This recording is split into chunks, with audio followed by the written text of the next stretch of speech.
আসসালামু আলাইকুম সবাইকে। আই হোপ সবাই ভালো আছেন। প্রতিদিনের মতো আজকেও একটা বাড়ির খাবারের মেনু আপনাদের সাথে শেয়ার করব। অনেকেই এই ভিডিওগুলো পছন্দ করেন, আর আমারও আপনাদের সঙ্গে শেয়ার করতে ভালোই লাগে। চলুন আজকেও একটা খাবারের ভিডিও আপনাদের সাথে শেয়ার করা যাক।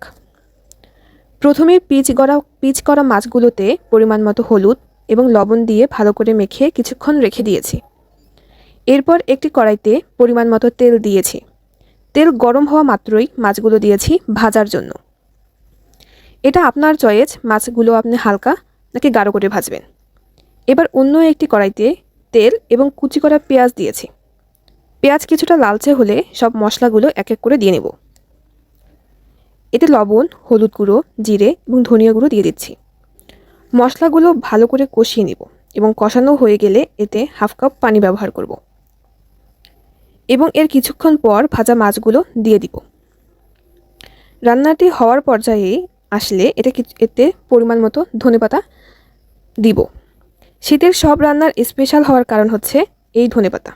এখন সন্ধ্যা কিংবা ভোরের দিকে লক্ষ্য করলে দেখতে পারবেন বাইরে কুয়াশা পড়ছে, অর্থাৎ শীতের আগমন ঘটছে।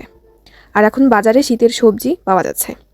শীতের রান্নায় ধনেপাতা তো থাকেই এবং এটা রান্নাকে অনেক মজাদার এবং সুস্বাদু করে তোলে। এরপর কিছুক্ষণ জাল করে নিয়ে বাটিতে সাজিয়ে ফেলুন।